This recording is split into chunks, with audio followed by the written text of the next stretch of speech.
welcome everyone to another webinar, part of our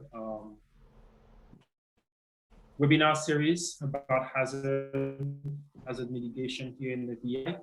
So my name is Greg Guannel. I am the co-lead of the hazard mitigation plan, hazard mitigation and resilience plan update project. This is a project that is a collaboration between the University of the Virgin Islands and VITEMA, the VI Virgin Island Emergency Territorial Management Emergency. So this is a really exciting event because we've talked a lot about, the hazards that can impact the Virgin Islands and the different ways that those hazards can impact our daily lives. And so now we are starting to look at solutions. And one of the solutions is to design correctly. So today, this is the first part of a three-part webinar series around engineering for disasters. So just share my screen just very quickly here. I have a few slides that I want to share with you just to help set the stage. So we'll share my screen. So as you very well know, for those who have been with us for a while now, our motto is to prepare for tomorrow today. And so the way we prepare for tomorrow today starts by understanding what's going to happen tomorrow in terms of disruptions and hazards and shocks, and then start to think about how we can build correctly now so that tomorrow when those shocks and hazards hit us, we are in a better position to withstand their impact. So we've probably seen variation of this picture, this type of damage caused by Hurricane Irma and Maria. Those are the sort of disasters that are most sort of vivid in our minds here in the Virgin Islands. And the question then that we are, faced, and we've been faced for the past 2.5 years, is how can we rebuild? And the territory has done a lot of good work, updating our building code, providing a lot of guidance. But we know that, maybe there's more that we can do. And so today, this is the type of question that we'll be looking at how we can start addressing, the impacts that can destroy everything that we have, not only the building, but the infrastructure, and how to build better. If we look more closely on the type of damage, if we look more closely on example of, what this first picture meant in reality, we can see a few things. So those pictures are pictures of different types of building and infrastructure. Those pictures were taken right after the hurricane. You can see on this picture here on the left, not only you have a lot of destruction, you have a lot of seaweed. So this is the fact that wave and storm surge really impacted that building. And then you see this line here, those are called these high water marks. So this building was hit probably twice because we see two different types of high water mark. It tells you how high the water was during that particular event. So you can see that a lot of the building was underwater. Not only was it impacted by wave action, so you had direct destruction of a fair amount of the building because of the impact of the wave, but it was also underwater. So it suffered a fair, extensive, prolonged water damage. This is another example of destruction where you can see the scour at the base here. So there was a lot of coastal erosion. This tree probably fell because of wave action, but also because of the erosion of the shoreline. That can be seen by the scour below the structure here. But you can also see the roof is completely damaged. This is not water damage, this is the wind. So this structure was subjected to wind forces, waves, and storm surge. Again, that led to its complete destruction. And then this is another road that was likely impacted by erosion at the base and the overall impact of wave and storm surge. And that led to the complete destruction of the road. And you can see now nature took over. So the question really is, how do we prevent that from happening? And the way to prevent that from happening, again, is to really understand what type of hazards can, impact structures and what type of impact are we talking about and how to really prevent that. That's really what engineering is all about. It's also looking in the future. So in the future, we know that one of the hazards that we will have to deal with, in addition to the existing one, there will still be hurricane, there will still be rainstorm, etc. But sea level is rising. And so here you can see a wave going into our guts. So that means that we have to deal with saltwater intrusion in structures that maybe were not built for it, not only our drainage, but also our sewage infrastructure. But this intrusion of sea level into our drainage infrastructure in our gut means that our ability to drain is going to be reduced. So what does that mean when we build new guts, when we build new infrastructure, right? So here is another example that was taken last November. You can see this is a drainage outfall that drains a lot of shower Amalia here on St. Thomas. And you can see that at the time this picture was taken, the drainage outfall is pretty much underwater. And you can see it was underwater at some point because you see the sort of wet line here, right? So our ability then to drain, if it were raining that day, would be very, very much reduced. So again, how do we think about designing for this sort of slow disaster that is climate change? Not only for our infrastructure, but also for our building. This is a picture that was taken the same day that this picture was taken. It was taken by another person, not by me. And you can see the difference in the water line at 5 p.m. and at 10 p.m. on that day. If the water line is here at 10 p.m. on that day, it means that in the future, 10, 20 years from now, when sea level is going to continue to rise, that is going to be the new normal. This high tide mark is likely to be the new normal. So what does that mean for the building in the back? What does that mean that, if we rebuild this correctly to withstand the current sea level, what does it mean when sea level has risen by a few feet and now the water is closer?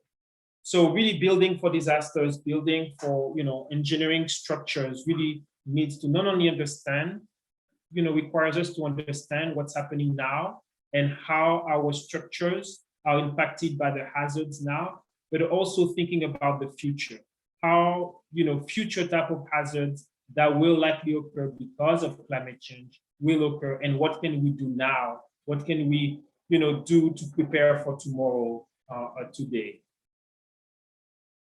So the type of discussion that we will have today and in the next few events about engineering for disasters, what consideration go in infrastructure construction to ensure that they are resilient when it comes to their ability to withstand the impact of disasters. This is the construction of the waterfront on St. Thomas. What type of consideration did the engineers sort of take to ensure that storm surge, wave, sea level rise, all of those hazards don't really impact the new road that is being built right now?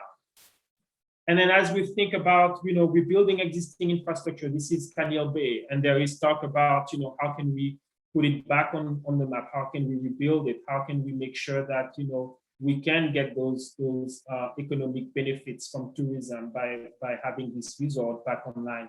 What do we need to do to ensure that there will be resilience to future disasters, not only building, but also infrastructure?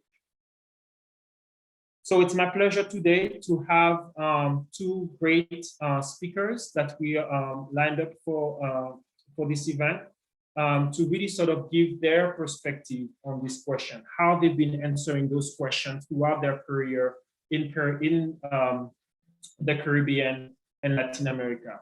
The first speaker is Dr. David Smith from Smith Warner International.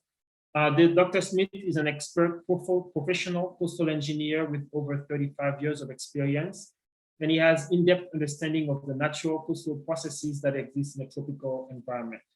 He has been at the forefront of integration of climate change adaptation in coastal design using both traditional hard infrastructure, but also nature-based coastline protection solutions. That means really thinking about how we can use natural systems to help increase the effectiveness of the seawalls and the breakwaters and other hard structures. Dr. Smith has extensive experience with complex international marine projects globally, including ports, marina design, shoreline rehabilitation, shoreline stabilization projects. He also provides expert testimony in Caribbean, North America, and national scale coastal zone management planning. He is a part-time senior lecturer at UWI, University of the West Indies, Mona campus in Jamaica, and he teaches fluid mechanics, open channel flow, and coastal engineering. As I mentioned, he's a professional engineer in Jamaica, in Canada, He has received his Bachelor of Science from the University of the West Indies, a Master's in Civil Engineering Hydraulics from the University of London, a diploma from the Imperial College in Civil Engineering Hydraulics, and he holds a PhD in Coastal Engineering from Queen's University, Canada. Our second speaker is Mr. Esteban Biondi. Mr. Biondi is an associate principal with the firm Applied Technology and Management, and an engineering and environmental consulting company with extensive coastal and marina experience in the Caribbean. He chairs the Recreational Navigation Commission of PIANC, the World Association of Navigation Infrastructure, where he plays also a significant role in working with the Nature Initiative. So again, thinking about how natural solutions, how ecosystems can help increase the ability of built infrastructure to resist the impact of hazards. Mr. Biondi is also a full member of ULI, the Urban Land Institute, where he's also a member of the Caribbean Council and the Resiliency Committee of the Southeast Florida Caribbean District. He has over 25 years of experience in ocean, coastal, and waterfront projects, ranging from environmental impact and resilience studies to marina development and cruise destination. Since the early 90s, he has worked as a consultant on projects throughout the Caribbean, Latin America, the US in general, the Middle East, Europe, and Asia. So experience throughout the world as Dr. Smith. Esteban has directed coastal vulnerability and resilience coastal planning studies as part of resort and urban waterfront master plan efforts and environmental impact studies.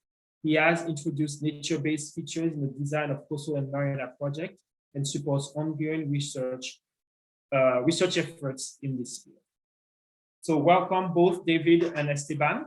And without much further ado, I will now let David give his presentation for the next 15-20 minutes. David?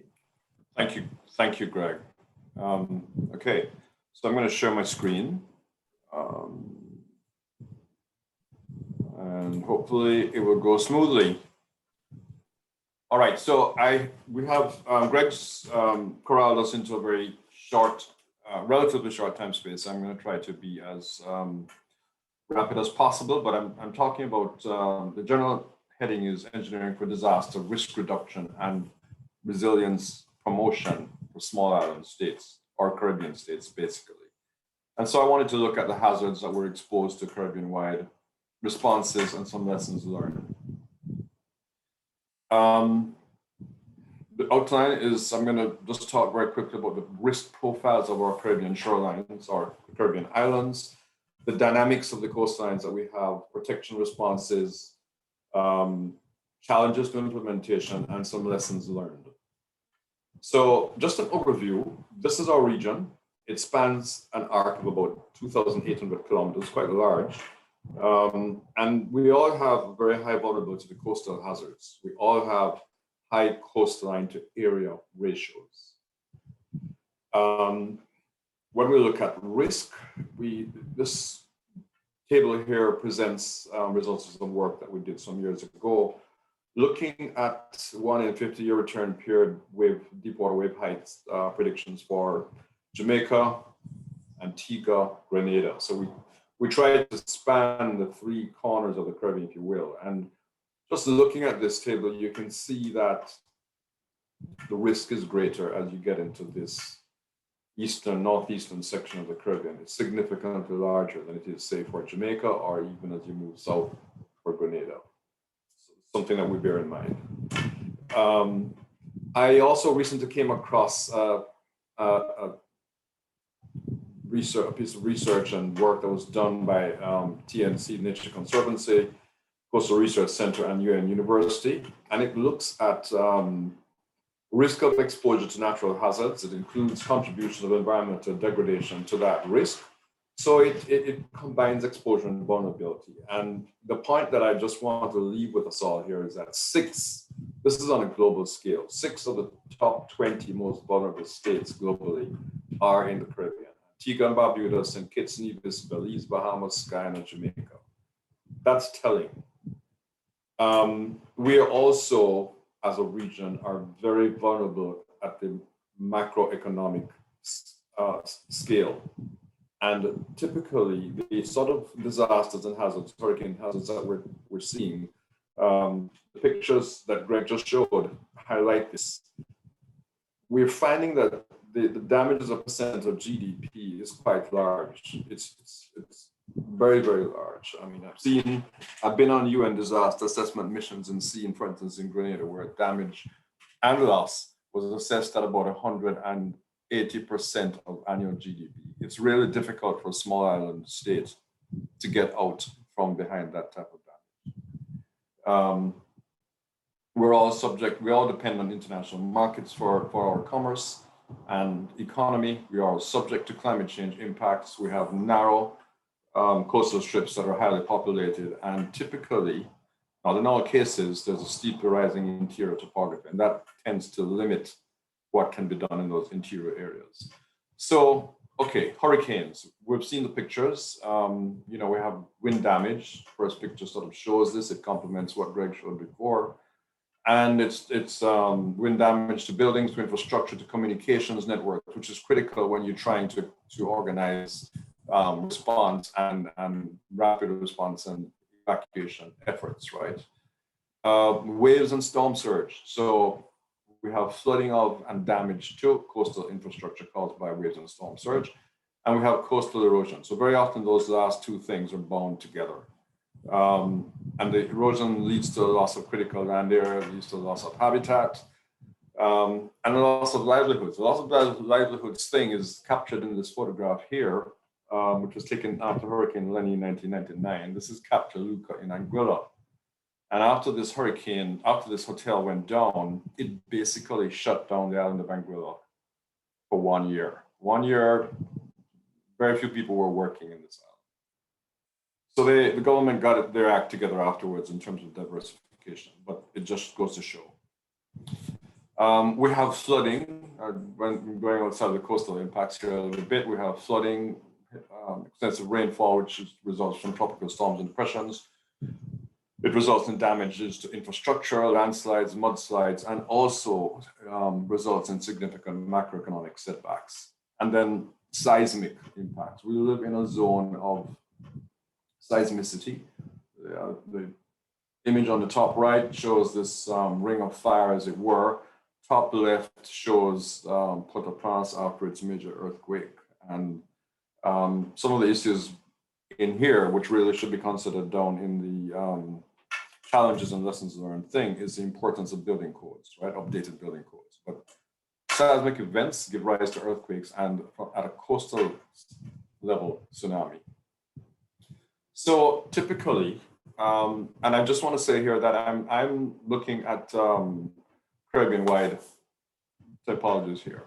So typically we have windward and leeward coastlines. And windward coastlines are exposed fully year-round. Trade winds, tropical storms, the works.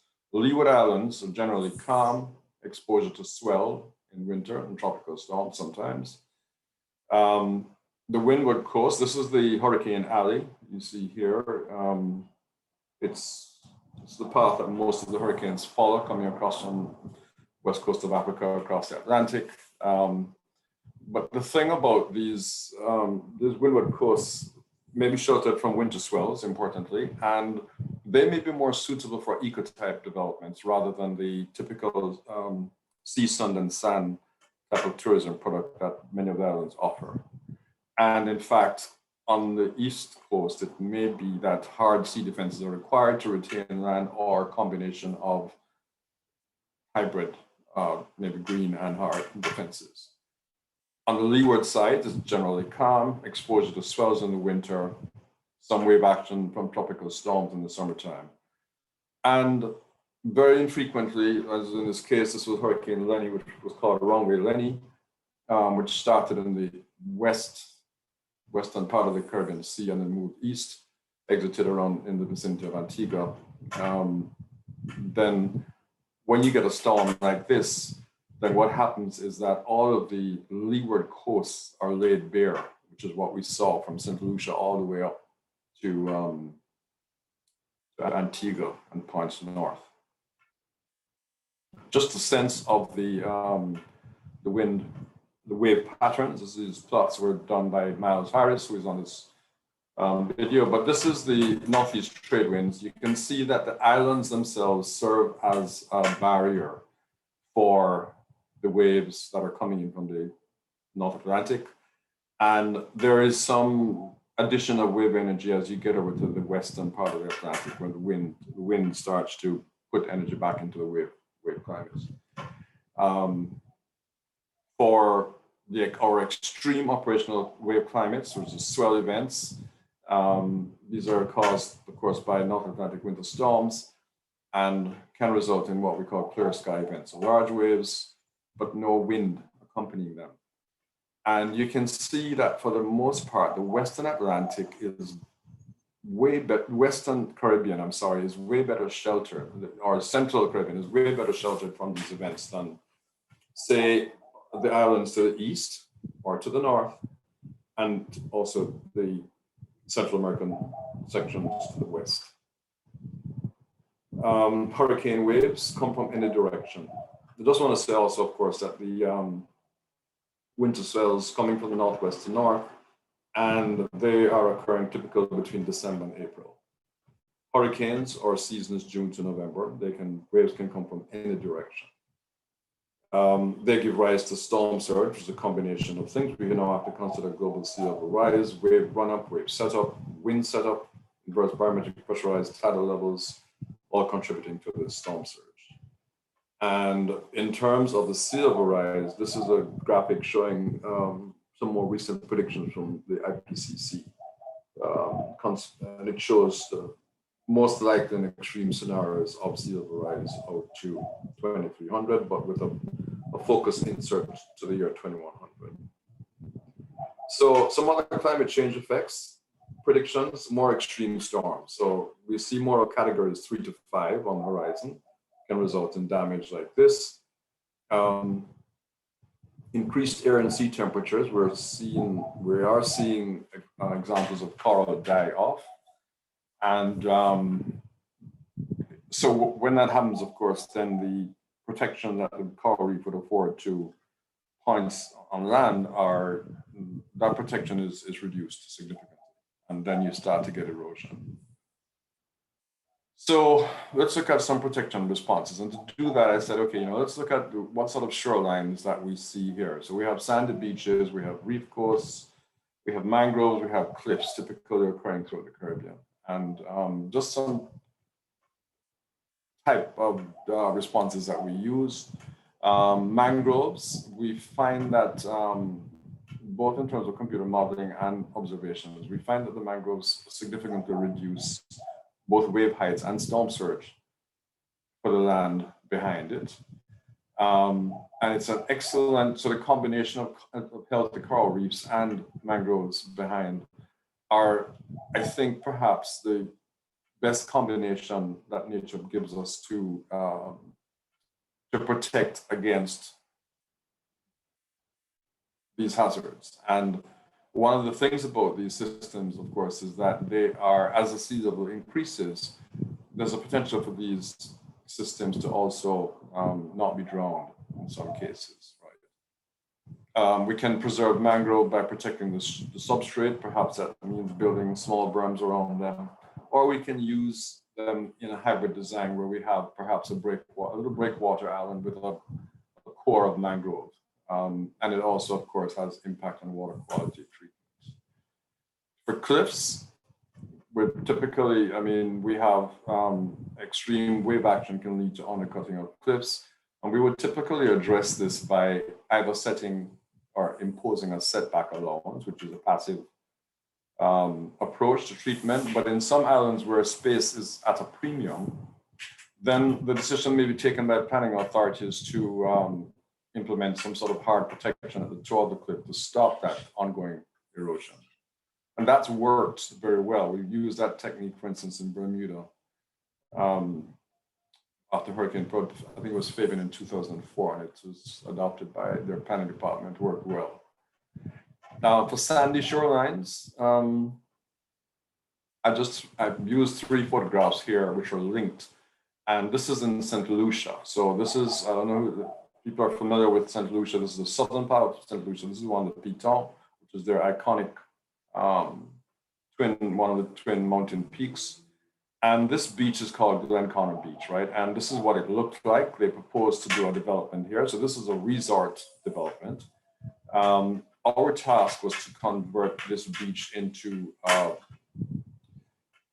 more visitor-friendly beach. So we did some physical model. We did computer modeling, of course, physical modeling at my development research Wallingford, and came up with a design that eventually stood the test of time. So, but I have to say that in getting to this finished product, this is not what we started off our design with.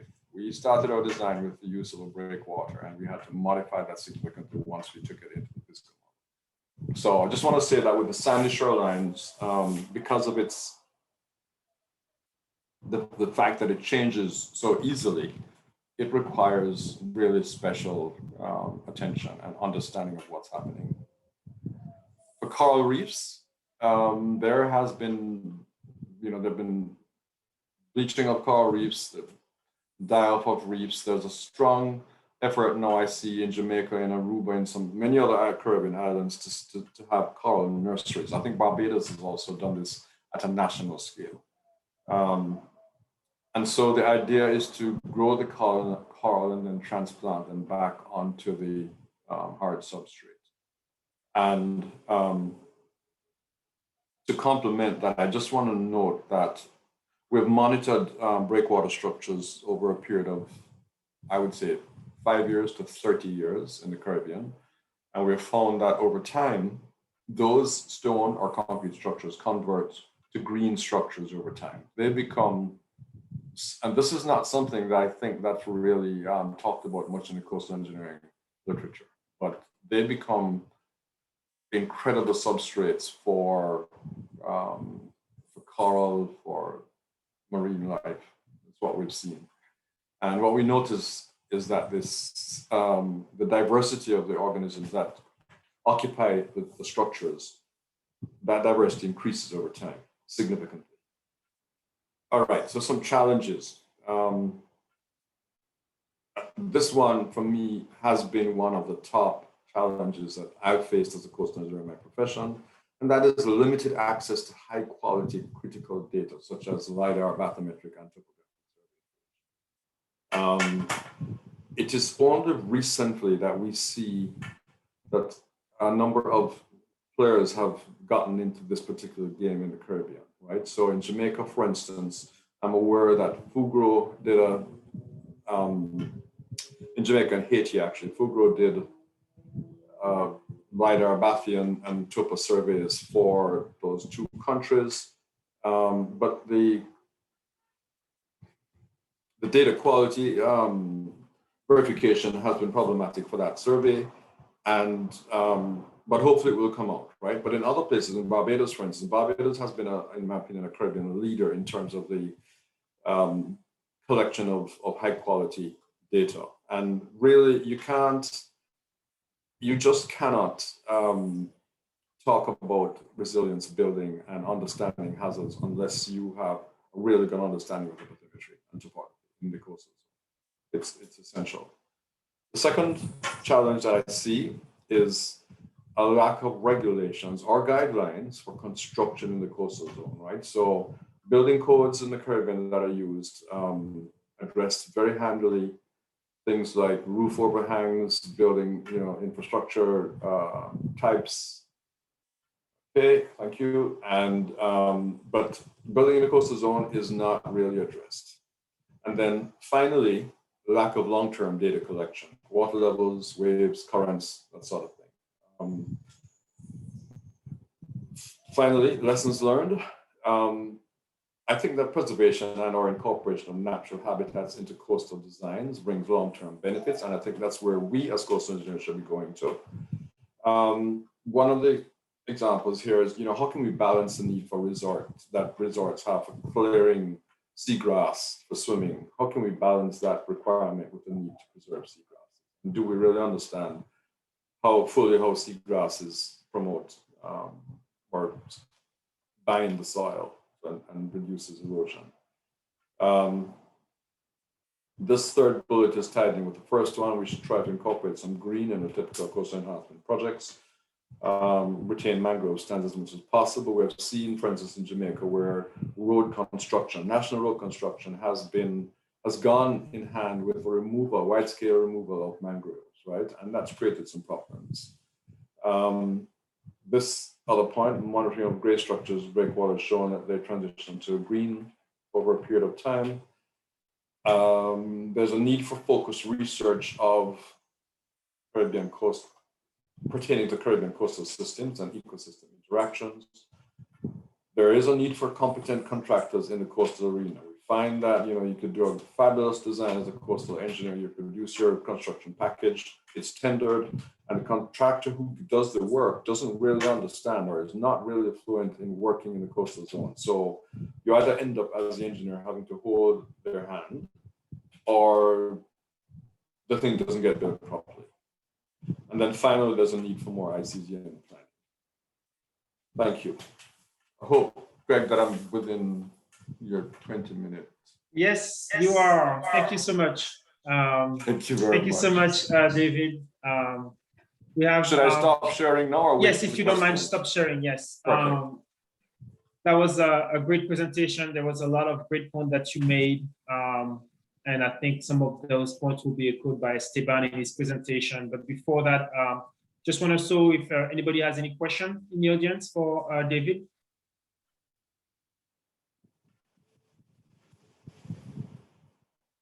So I have one question for you, David. You mentioned at the end the role or the importance of setback from a coastal zone management point of view.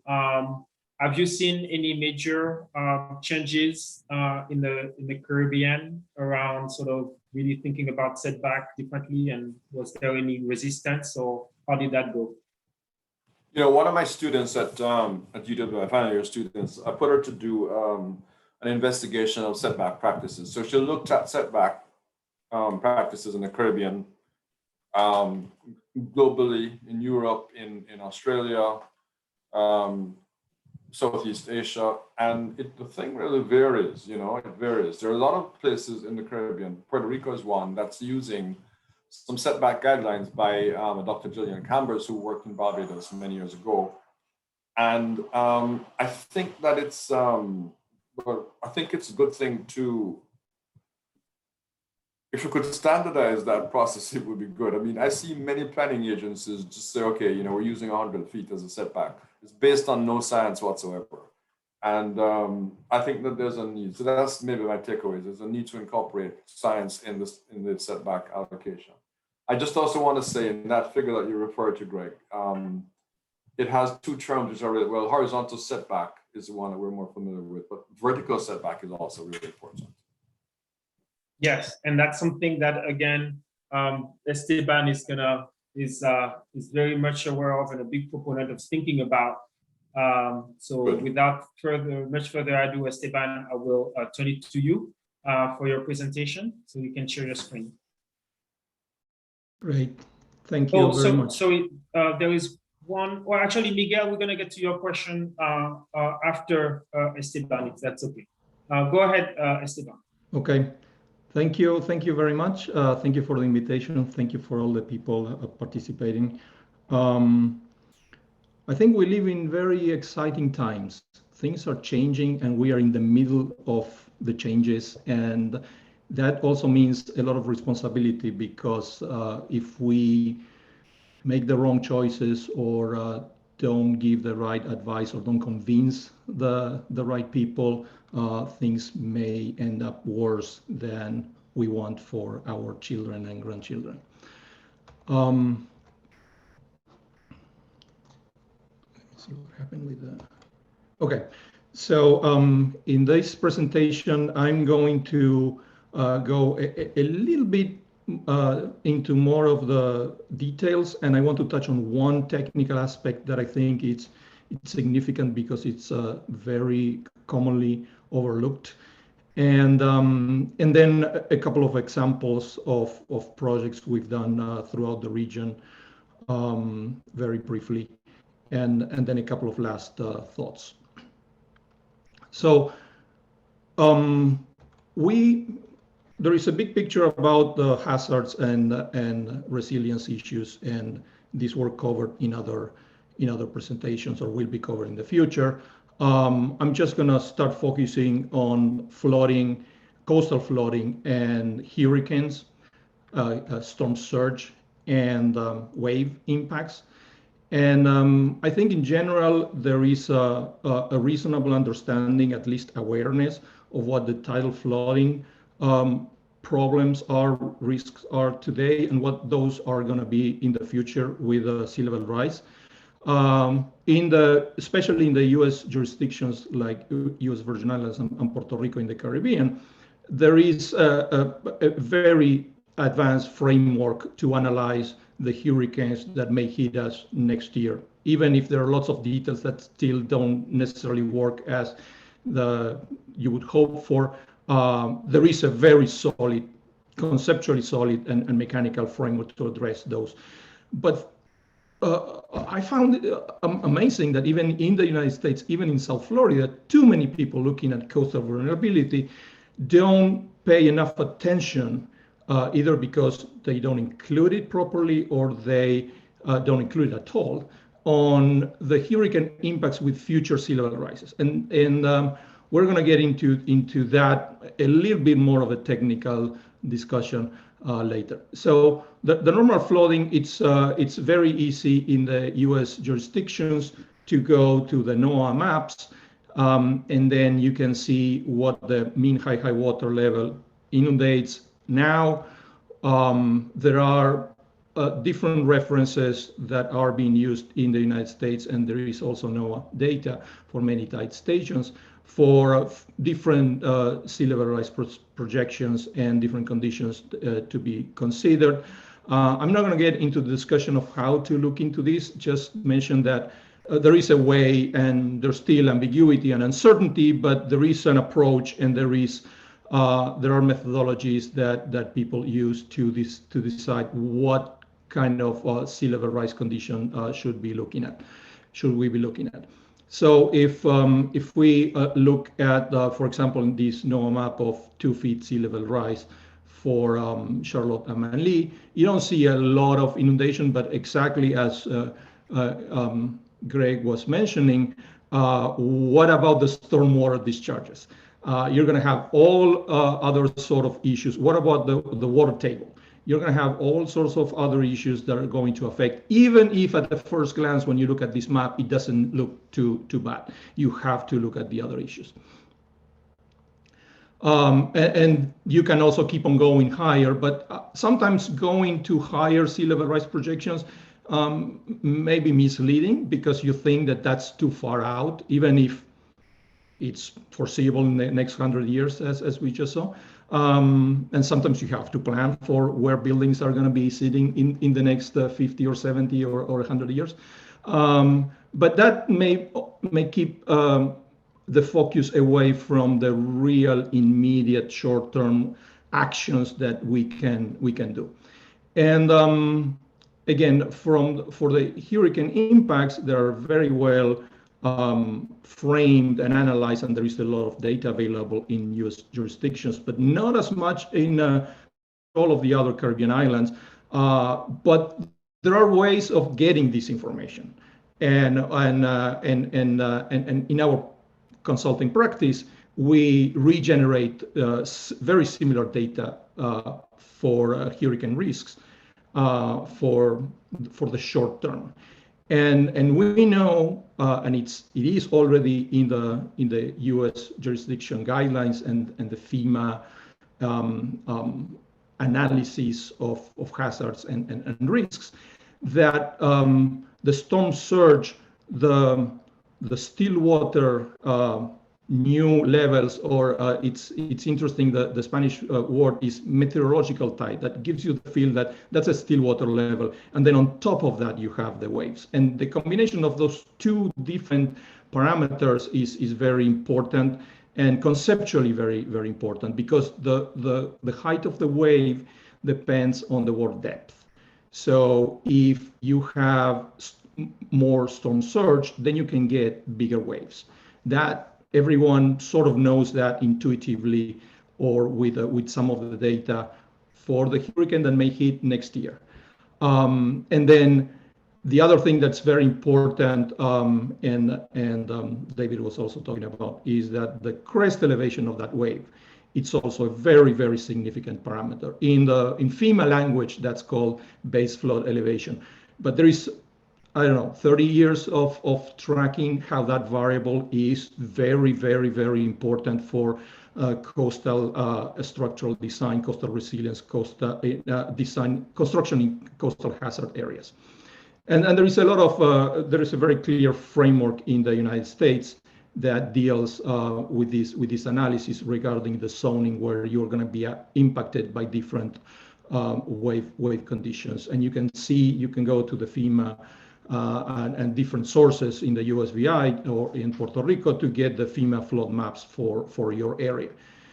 But that only looks at what may happen during the hurricane in the short term. That is based on statistical analysis of past storms. That is based on present sea levels. So that's not relevant for planning if you're talking about a project that's going to be there at the building at least functional for 30 years and the site of the construction hopefully for a lot more than that. So it's very important to understand the limitations. FEMA flood maps do not give you anything for planning, even if in the past they were the standard approach and they're still embedded in most of the regulations, including continental US. They are not the answer. So what happens with hurricanes and sea level rise? And this is, it's also important to repeat. I'm going to mention it. There is in some other slide, but maybe this is the right time to stress it. I'm going to discuss a simplified approach that neglects the change in the probabilistic parameters of storms. This is at some point we get quantitative results that do not account for the change in intensity and frequency of storms, but quantifies what the sea levels, how the sea level rise makes a difference in hurricane impacts. So you have this scenario of the hurricane that you may be hit by in the near future, the storm surge, the waves on top of that. With sea level rise, the storm surge may be exactly the same if you assume it's the same storm, but the sea level rise makes the water to be deeper. And what physics tell, and sometimes people don't pay attention to, is that the wave crest elevation is going to be higher than the one that you had before plus sea level rise, because you have more water depth and then the wave can be higher. So with sea level rise, the same storm with the same storm surge with the same waves coming from the outside will generate a much higher wave crest elevation or base flood elevation. And in the FEMA language, the VE zone, the high hazard area where waves are higher, is going to also move inland. So you cannot just take a FEMA flood map and say, well, my sea level rise for my design is 1 foot, then I add 1 foot to the sea level rise. In a VE zone, that's wrong. That's mathematically wrong and physically wrong. So, and the other thing is that when you only look at the at this aspect of the coastal impacts that relates to flooding and waves in flooded conditions, it's sort of easy to think that you can reinforce your way out of that problem. But if you're in a beachfront area, you also have to look for erosion. And Greg's images at the beginning and the previous presentation by David, we saw that erosion is a critical issue. So if you're going to be planning for what's going to happen in the future, take that into account. Don't assume that the solution is reinforcing something that could be eroded if you have the choice of analytically recommending a setback. So, and this is where I think our approach is slightly different, or at least the emphasis that I wanted to put in this presentation is that designers, consultants, engineers have the opportunity to interact with developers, owners, and tell them that setback is good. There is a tendency to think that the closer your building is to the water is good. Obviously, physically, that's not true in so many cases. And so it takes an approach, it takes a dialogue, it takes of going deeper into how to address that issue to find a win-win solution, because honestly, it's the cheapest coastal resilience design solution that you can think of, built a little bit further back. In this project, we went through exactly that process.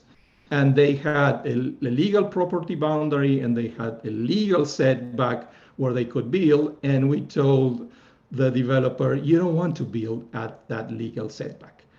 And we did a preliminary analysis and we recommended much bigger setback. And then they had some other, and they first bought it because they were going to use the beach for other purposes. And they were going to create value in that area. So they took that advice.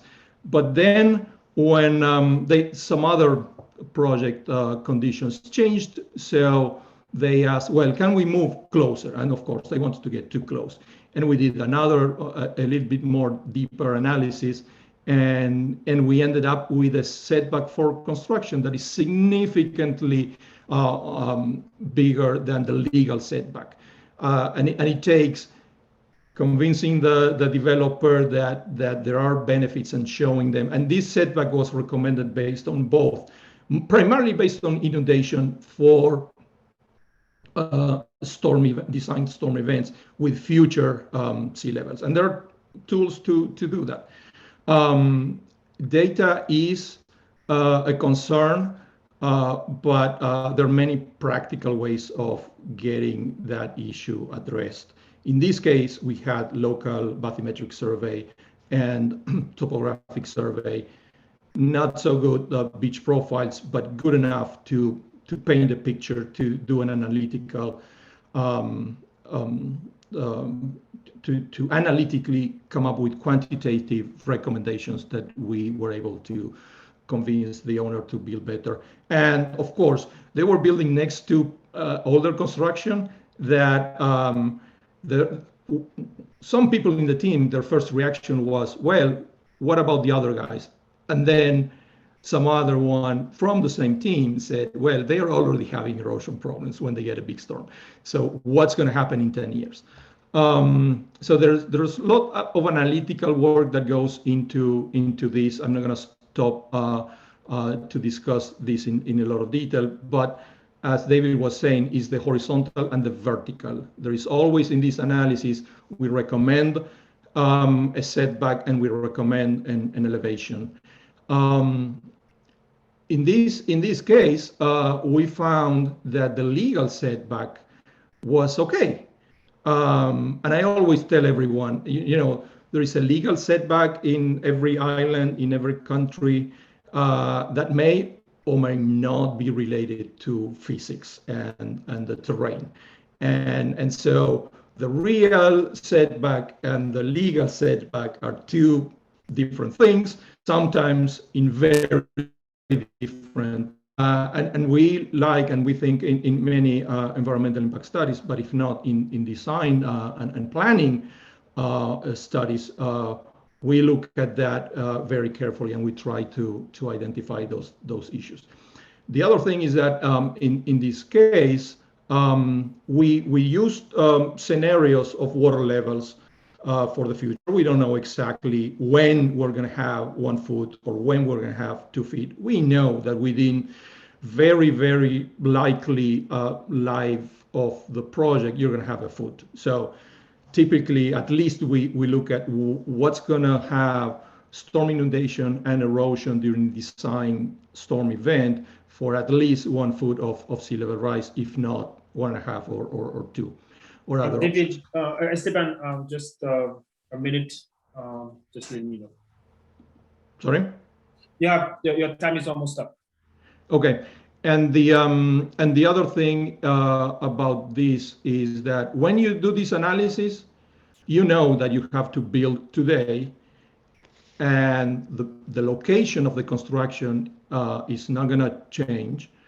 The elevation of the construction is most likely not going to change. But if you need to put additional protection features, you can put them later on. And embedding adaptation in the design is one of the fundamental tools that we are recommending. In over the last 5 years, we are going through this process, and that's one of the things that we can do with a quantitative analysis like this one. So there are other examples, other stories. There are places where things get flooded a lot, and people get concerned. But this also brings up the conversation about the codes and rules, and we know that there are some drivers as consultants, some developers, some real estate investors, some regulators that are starting to change the way they look at considering sea level rise into coastal risk and coastal development. But the rules are not there, and are not there in the Caribbean, are not there in the US. So that's not a Caribbean problem. That's much bigger problem. But that's going to change. So in our mind, we have to promote best practices. We have to educate our clients. We have to convince our clients that designing better is going to be better, and there are many different ways how that can be monetized. And the last thought regarding resilience is that I loved a few years ago when you and I came up with a publication that said bouncing forward.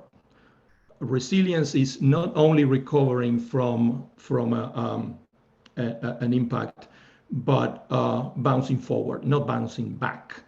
And it's so interesting that if you test resilience documents for this concept, too many don't almost very few explicitly include it, and too many don't even have it implicitly in their approach. So that's one of the thoughts. And then the other one is that the disaster recovery starts with having a plan to rebuild. You cannot start thinking how you're going to be rebuilding after you got hit by a hurricane. That's emergency mode, that's reconstruction mode. You have to have a plan off the shelf, at least the bare bones to how you're going to recover, and where you're going to rebuild, where you're not going to rebuild, and if you rebuild in a certain location, how you're going to rebuild. So bounce forward, have a plan. That's my last thought regarding engineering for disaster. Thank you. Thank you so much. Thank you so much, Esteban. We have maybe time for one question for Esteban, and then we're going to open it to the floor. I know there are a few questions in the chat, so I'm going to, while I read them, I'm just asking anybody in the audience if they have a question for Esteban.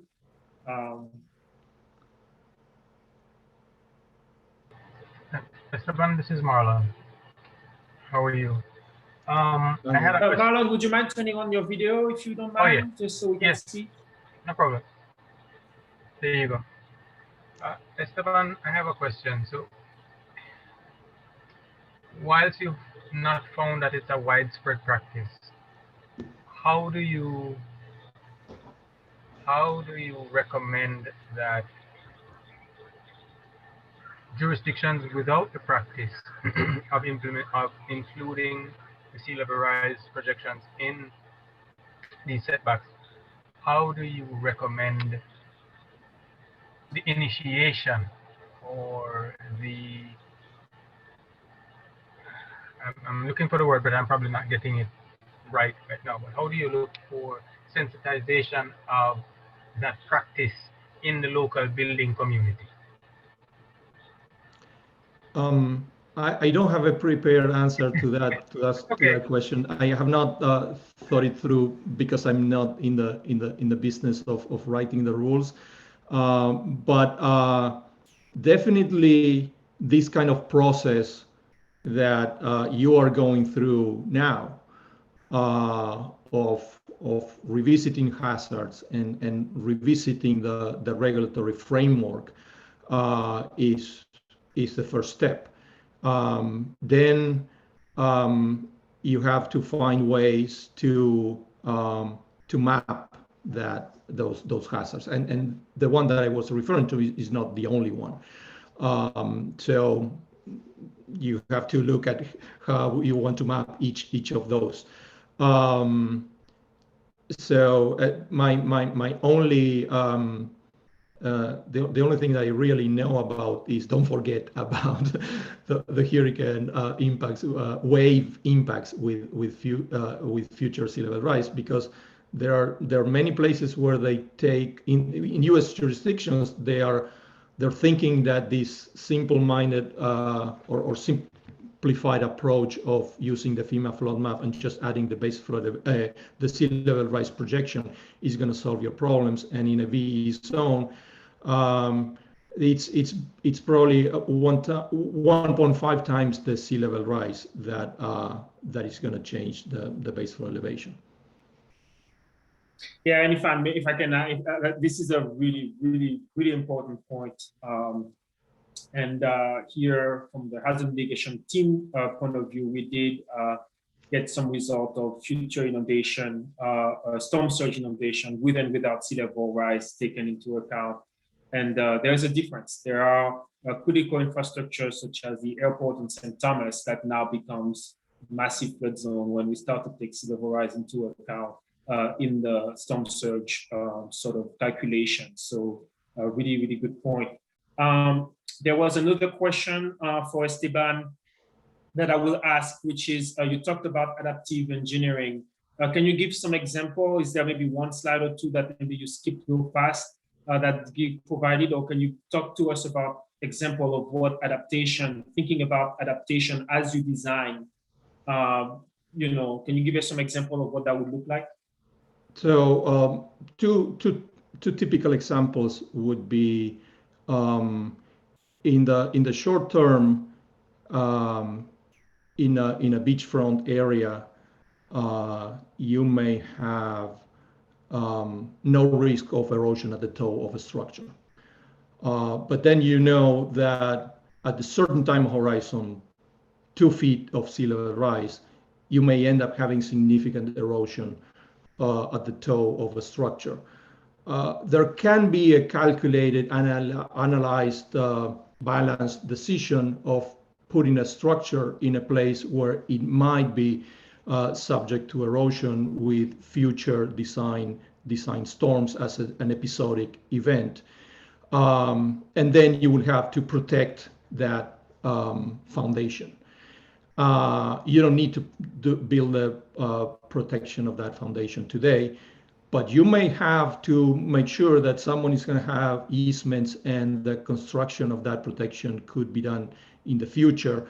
I learned years ago that when there is a big project with a big master developer and they are possibly going to have erosion or some other risks in the future, they have to set a fund for that.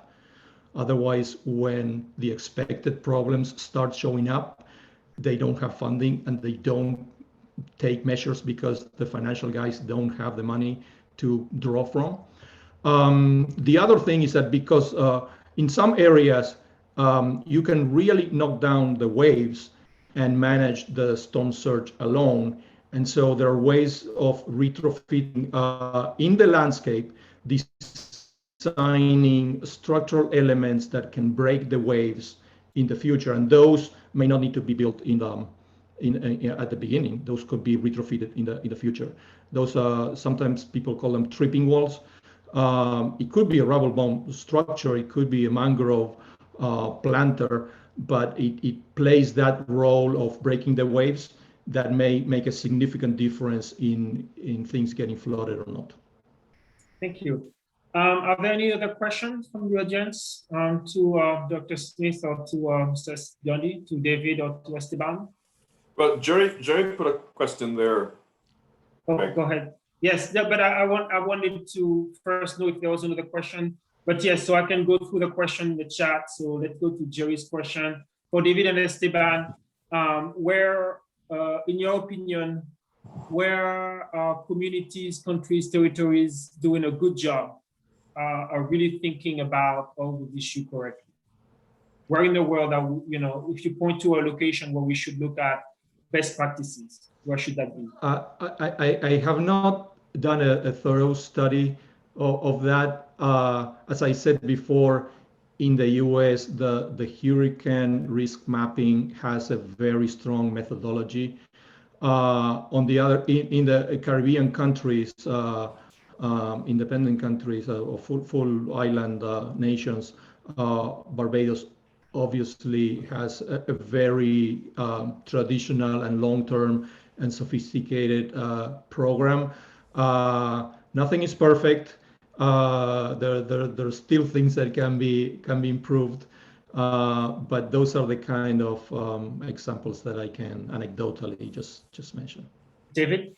Right. I in my experience, Barbados stands out. They've been working at this thing since mid-80s, 1980s. And so their themes have changed over the years, from ecosystem recovery to risk analysis to vulnerability identification to incorporation of climate change adaptation. And so they've been fortunate to, through their coastal zone management unit, to access significant funding that has allowed them to do some very detailed investigations and very important pilot projects, right? So I think they're at the forefront, and even in this case, Esteban, where they've been able to get LiDAR surveys for their entire country.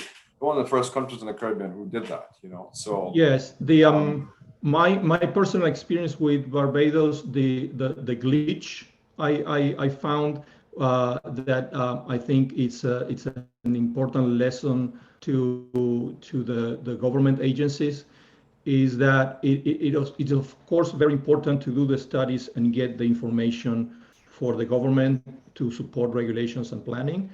Yeah. But the same technical work already done, if it's made available to the private sector, is so much better.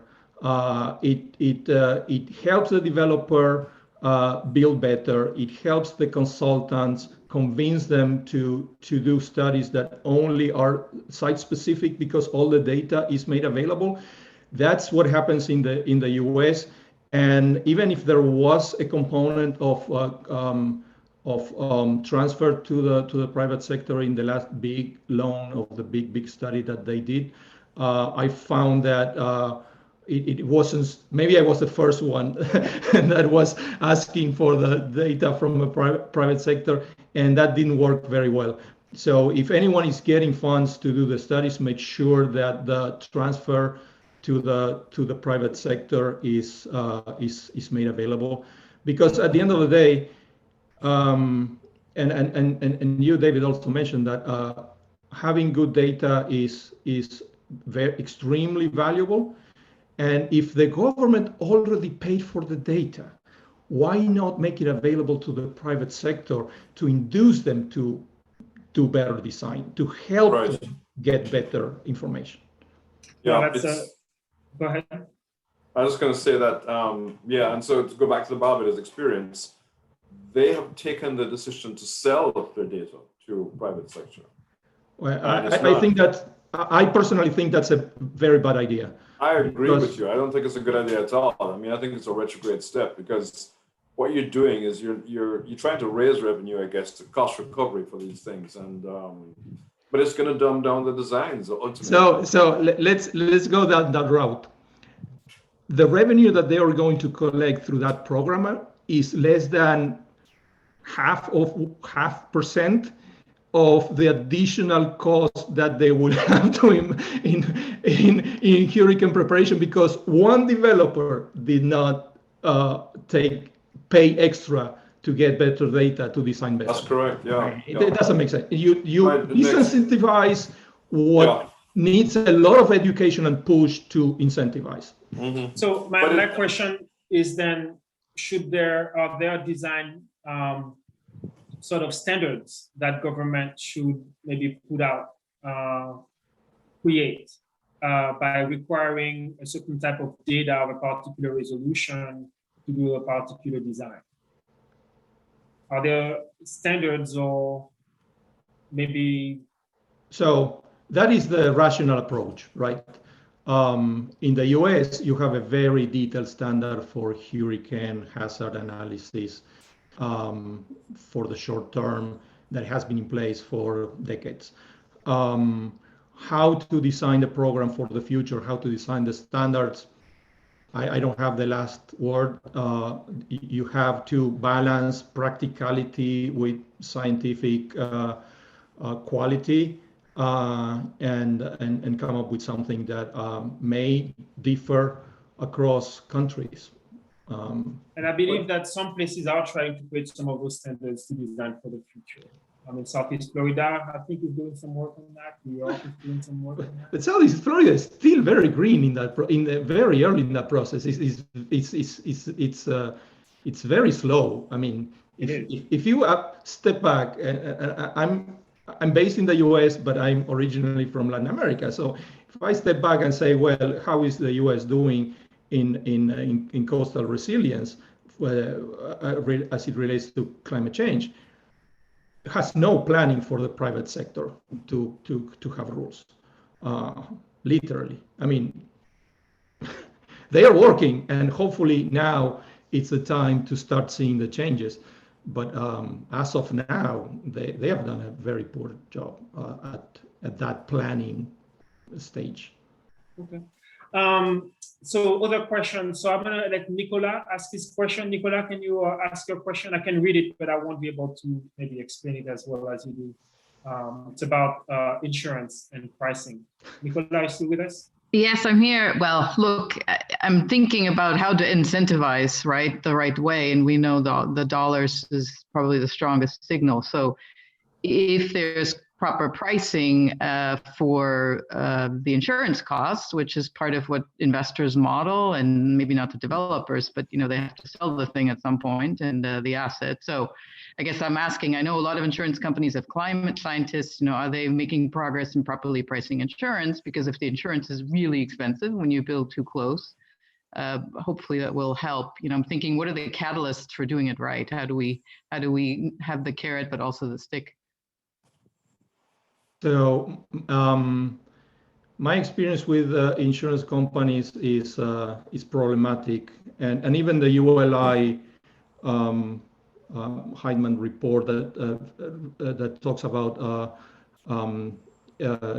investors, real estate investors, and climate risks says that insurance industry is not a driver of change, basically. And the problem is insurance companies give you an insurance for next year.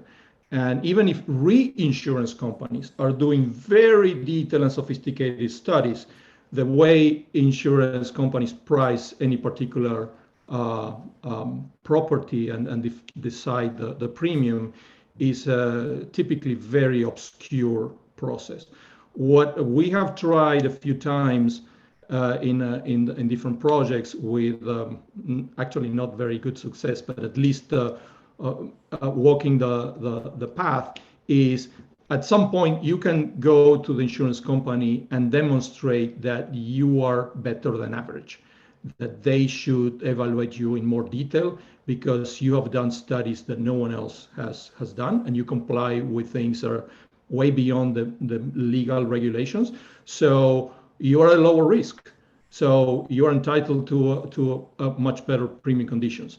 But that's a very difficult. I mean, there is a very strong argument for that conversation. It's very difficult to get it through. But all these things are being the discussion. This is part of the exciting times. All these things are in flux. Yeah, my experience is for the Caribbean, Nicola, is that the reinsurers who are driving the dance, if you will, are just not they're just not taking on the detailed science in that regard. I would have thought that perhaps in the US with a larger market, you could drive some change there, but certainly for the Caribbean, we're not, you could go to an insurer and say, look, here are two properties, they're 2 miles apart, and they're facing very different levels of risk, yet you're insuring them at the same rate, We can show you why you shouldn't do that, and I'm not sure that they'll take you on. And I've spoken with friends of mine in the insurance industry who are well placed, and they just say, look, it's not. They're not taking it on. Yeah, I was also referring to the Caribbean, and I think that's something that eventually will change. But I'm hoping so. We are trying. At least So. we are both doing basically the same thing. Mm-hmm. So I have another question from Hilary. Hilary, do you want to ask a question? Hi, thanks. Yeah, good afternoon. I spent 2018 working in Barbados with UE and the Coastal Zone Management team there, and I really do appreciate very much, achingly so, some of the science that some of the data and monitoring that they have and they have had for a while. But I do want to add here, I think there's something that hasn't been mentioned as we look at Barbados here today. Specific to the transformations that have happened to their coastline with regard to setbacks. So their west coastline used to be, they're kind of a taller island than wide. So they have a very long west coast, comparatively speaking. It's the calm side, if you will. And so it used to be called the Gold Coast. It was internationally known. Barbados was internationally known as a beach tourism destination for the west coast, the Gold Coast. They developed it all. This beach has shrunk all along the west coast, of course, for any number of reasons that could involve land cover change, meeting climate change. And now they are internationally known as the Platinum Coast. So I think the fact that Barbados, I agree that there's lots of good stuff to look at, but I think we should also take a look at a bigger picture of why islands make decisions, and they really have their back against the wall right now. So I really think that's also an example of a cautionary tale for us. In terms of making sure that we are more precautionary starting now than potentially other places have been. It affected their economic and tourism product, and it is you can tell because they've been downgraded at the level of what their beaches are known as. Yeah, thank you. Good point.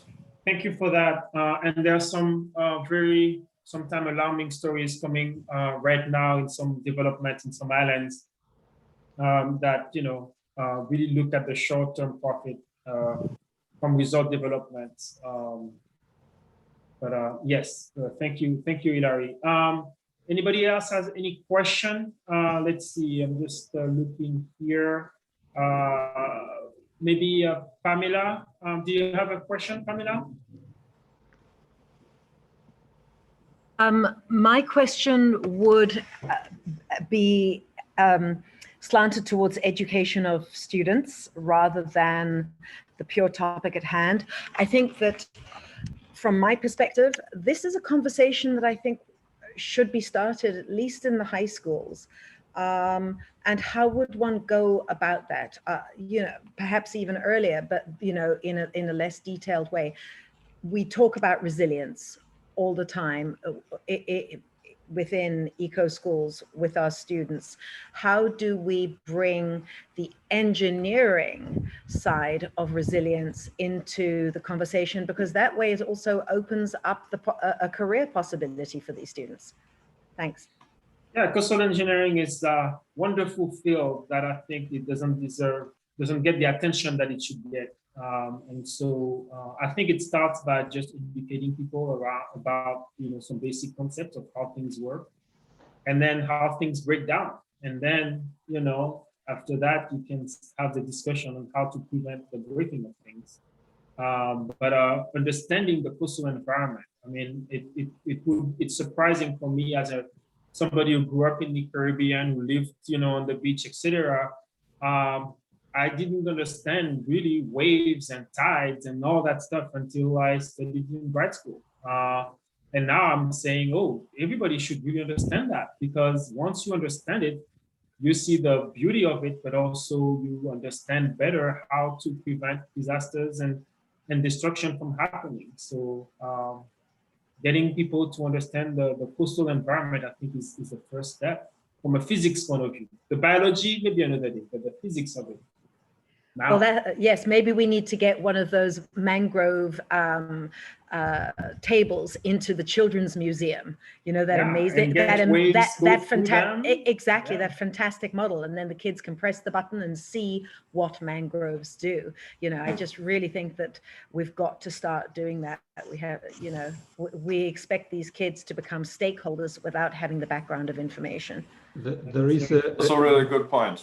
Yeah, there is a video that was done more than 40 or 50 years ago about the coastal processes that should be available for children, because it shows erosion, it shows what happens in a storm, and some of these things can be presented in simple ways. I'm sure it's just that the people with engineering background have a big problem converting that into more easily communicated messages. But we know what the fundamental messages are, so we can help you with that, and I'm sure Greg can help you with that.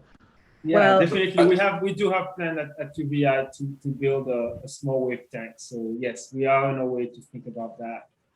So I have maybe Bill, maybe one or two questions. So Bill O'Brien, I don't know if you still want to ask a question. Bill? Okay, am I on mute? No, we can hear you now. Can you hear me now? Okay, good. So I had a question for Esteban. You had mentioned, when you were talking about the development and the setbacks and proposing the setbacks that went further inland, you talked about you talked to them about benefits, and I was just curious as to which of the benefits that you were talking about seemed to make them change their mind or be more amenable to moving that setback inland. Or was it just a whole host, or were there a couple that really caught their ear? Yeah, well. The real answer to that is that I have to be very creative and figure out ways to present different arguments and find which one works. And the ones that work depend a lot on the people on the other side. So you have to present the full menu of all the things. And one of the things is to show we are an engineering company, but we work typically in projects with landscape architects or planners, to show all the things they can do on that space between the building and the shoreline, and showing value in things that they can do under full control because it's inside their property. And this is where it makes it becomes interesting. So start looking at that, and then show the full menu of economic value, because we're going to have probably a longer time to convince the insurance companies to change the way they put premiums on projects. But investors, operators, and many other people, and buyers, final consumers, are slowly paying attention. All these financial disclosures, you will have to show that you've looked at things with a certain level of detail. There are no detailed guidelines for the financial disclosures of climate-related risks. And I talked to the guys that are writing those guidelines that are still very generic. But you can do things. These are the kind of things that we can do proactively. And we don't know exactly where they're going to fit, but we know it's going to be a lot better than business as usual. David, go ahead. Yeah, I wanted to go back to a point that Pam, well, the point that Pam made, which is, and just talk about this, just the issue of interconnectedness, right? And the potential for putting that even at the high school level. I mean, you know, in Jamaica, for instance, the regulatory agency tries to convince people not to catch or eat parrotfish because they contribute to reef health. And, you know, a lot of people in the society don't take it on, you know. So I think this business of public education is a really good point that Pam made. I mean, it's essential. And the way to do it is to get it, address it from school. So that I beg your pardon. Yes, Pam. No, I agree. I have actually been active in posting information that I have garnered with regards to parrotfish, but the blowback because of the cultural mores is actually quite harsh. Very harsh. So, and you know, so really, I feel the best way that we can educate the adults is through the kids. I mean, Yeah. that's just, The other comment to that, which I also think is very, very interesting. I use the case study of a program that the Fundación Punta Cana Foundation has in the Dominican Republic for fishing lionfish and put it in the restaurant with the label and so on and so forth. And I use it in some marina design publications, if you can believe that. And but when I was getting all that information, and this is the lesson, it was a trial and error. The guy told me, you cannot imagine how many things we did, how much alternative ways we tried to make this work. This is the very, very short answer after lots of interactions with the community, figuring out what makes sense to them. And so that's a lesson. You have to try different things. Different things are going to be working in different places. What's common is that you have to keep on trying. Yeah. So thank you so much. So yes. Thank you so much for this. This reminds me of Esteban and I wrote a paper about this issue of setback and basal elevation using Belize as an example. And I was working on a project in Belize many years ago, looking at sort of helping the planning department think about where to allow development and where to think about protection. And one thing that struck me about Belize is that they had a lot of the people whom I met there were all saying the same thing about the need to protect the reefs, the need to protect the mangroves, and how it's important for the fisheries and protect against the wave. And I was very intrigued by that, the fact that every single person was saying ecology and coastal engineering sort of concepts about the role of the natural systems. And there was some jingles on the radio, public radio, whatever you listen to music, and there's a jingle about don't mess the reef because it protects you against a hurricane. And it was very interesting to see this level of national campaign about the coastal protection benefits of natural system. And I just want to thank everybody to really, this very exciting discussion, all the great questions and the great presentation. So thank you, Esteban. Thank you, David, and thank you, the audience. We have folks from the States, from the Virgin Islands, but we also have folks as far as Hawaii. So hello, aloha, my friends from Hawaii. And the discussion we just had really reminds me of what's going on in Hawaii, where you have wonderful property that definitely were built 50, 60 years ago in front of the beach, and now there's no more beach, and there is just a remnant of a scale of steps to the beach to tell you what has been lost. So your point, Esteban, about thinking more than just the structure, but the overall experience of somebody visiting a resort and making sure that they have access to those benefits is something that we need to keep in mind, so we don't end up with ruins of steps showing a past that no longer exists. So on that note, again, thank you, David. Thank you, Esteban. Thank you, everyone. And You're then I'm just welcome. going to share my screen very quickly for the last announcement, which is to watch out for an email to all of you who participated.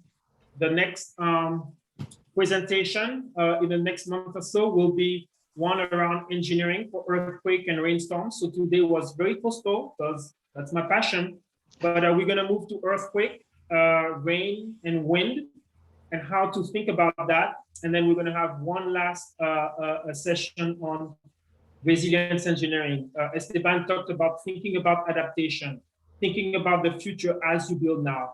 That's part of thinking about resilience engineering. So really thinking about building and operating infrastructure system to survive shock and surprise. So part 2, engineering for earthquake, wind and rainstorms, and then part 3, resilience engineering. So stay tuned, watch out for your an email for those announcements, and have a wonderful, wonderful week. Bye, everyone. Thank you very much. Thank you, Greg. Thanks, everyone.